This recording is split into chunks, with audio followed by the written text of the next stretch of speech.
Hi guys, the sun is shining, spring is in the air, but it is still, in fact, according to the calendar and the goosebumps on my arm, wintertime. So this week we're learning about one of the other favorite winter vegetables that I love to prep and prepare, and how to prep, prepare, and source kale sustainably.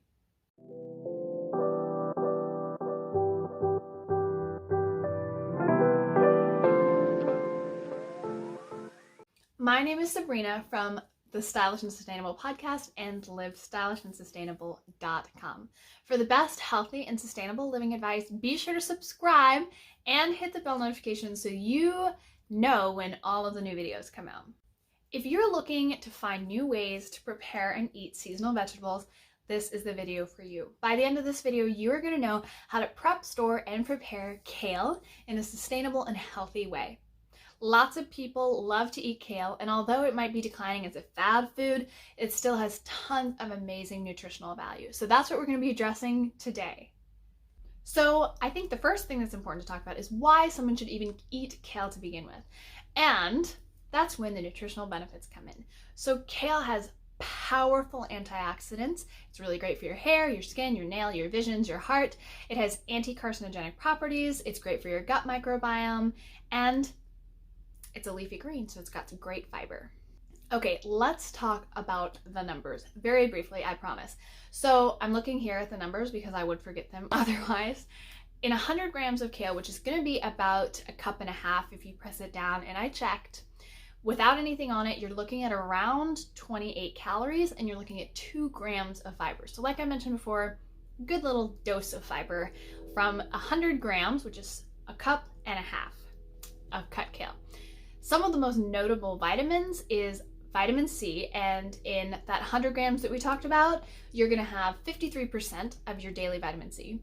Vitamin K, which in 100 grams, it's 335% of your daily vitamin K intake, and then vitamin A. And then that in that 100 grams, which again is a cup and a half, you're looking at 23% of your vitamin A intake. So that's the numbers. We're done with that. So the amazing thing about kale is that it is actually a year-long vegetable. But one of the reasons why I am categorizing it as a winter leafy green is because there are so few leafy greens available in the wintertime.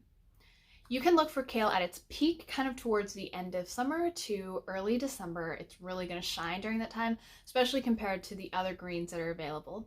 And when sourcing for kale, of course, I always say try and grow it. If you have the space, that's really great. If you can't, try and get it from a neighbor. Your next bet, of course, is local farmers markets. Kale is almost always available at local farmers markets because it's so relatively easy to grow, and it grows for such a long growing period. And then, of course, finally, you can shop at the grocery store. And what I always say is, if you're going to eat the flesh of a vegetable, it needs to be organic. And as, of course, we eat the entire flesh of kale, you really should be shopping organic for kale. Okay, so prepping kale is pretty simple. The first thing you'll do is make sure it's nice and dry. And once it's dry, you'll take your fingers at the base of the stem, and then you'll pinch and pull along the length of the stem, pinching tightly and then just pulling the stem right out. And what will happen is the stem will disappear. So once the stem is out, that's a great hack for prepping kale. Then you'll take a cutting board and you'll place your stem removed place of kale on the cutting board, rolled up just like a cigar. And you can fold it over if it's too long. And then you'll take your nice knife. I use a Victorinox, it's my favorite brand.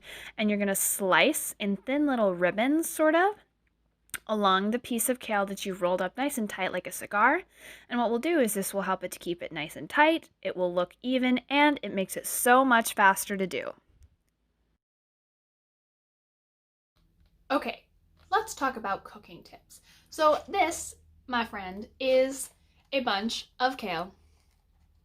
And this is what is commonly known as dino kale. It's my favorite type of kale. It's got a little bit of a waxiness to it. And I like that when you cut it, it's super easy to roll. I think that some of the curlier kale is a little bit more frustrating for me to roll and slice, like just previously it was demonstrated with the dino kale, how easy it is, but it's all good stuff. Kale is kale and it's good for you. So how do you cook it? I wrote down some notes of some of my favorite ones because I could go on way too long about cooking kale. So you're gonna cut as instructed just a second ago, and you're gonna put it in a bowl with a little bit of olive oil and salt and massage it together. That is a fantastic base to just store in the fridge. You can put that in eggs, you can put that under salad, you can saute with that, but it's a great way to prep and then make it easily accessible so that you're more likely to eat it throughout the rest of the week. Of course, like I mentioned, it's great in salads. There's a really fantastic vegan salad dressing recipe that I will link below. That's delicious. My partner, it's so hard to get him to enjoy kale, and he loves my vegan kale, Cesar. It's also really good sauteed with other vegetables. A wonderful way to eat it in the wintertime if you're feeling like you need a soup is to saute it with garlic and onions, and then add some cannellini beans, ideally that you've rehydrated, and some vegetable stock and maybe some potatoes, and it's such a delicious soup. It's so yummy. And of course, be sure to add a little bit of salt to that. It's so good. Another one of my favorite ways to use kale is in smoothies. And again, you can cut it and freeze it, super easy. Just throw a handful in there, and it's a great way to get all those powerful antioxidants and anti-carcinogenic, lovely stuff in your smoothies. Do you eat kale a lot? One of my favorite ways to talk about food is sharing recipes, and I would love for you to share your favorite kale recipe in the comments below, so please do that and tell me what you think about kale. What is your favorite variety of kale? This is my favorite, my dino kale, but there's also a whole bunch of different other varieties. Curly kale is also very, very popular. There's purple curly kale. There's a whole bunch, so comment below and tell me what you think. If you're looking for other winter vegetables to learn how to prep and cook, last week's video was all about winter squash, and winter squash and kale go perfectly hand to hand together. You can saute up a little bit of kale with some quinoa and chili and salsa or chickpeas and stuff a winter squash. So freaking good. So check out the video all about how to prep and source winter squash. 3 things you should know. So I'm a holistic wellness coach, and I work virtually with gals to move them from sort of healthy and exhausted and totally stressed to living a calmer, slower, more healthy, sustainable lifestyle. But if you can't work with me right now, or if you're not ready for that point, I have some things to give you. So the first is, because I'm also a certified aromatherapist, an Essential Oil 101 class. You can get that downloaded for free at my website, livestylishandsustainable.com. If you're also kind of at the beginning of your health journey, you're still trying to figure out what exactly you need to happen, you can download my health map below. It takes you from reflection to creation of a simple 5-step map to attaining your health goals. It's a really great exercise to do, and it will help you feel like you're taking steps towards achieving those health goals that you really want to accomplish. And then finally, if you like this video, if you are a follower of the podcast, know that you can become a patron. Just head to the Patreon link below. There's lots of really great insider goodies that patrons get, including 10% off of health coaching one-on-one with me. And that is a huge steal, gals. So go check out those links below. It's all good stuff. Thanks so much for tuning in. I wish you a wonderful week. Namaste.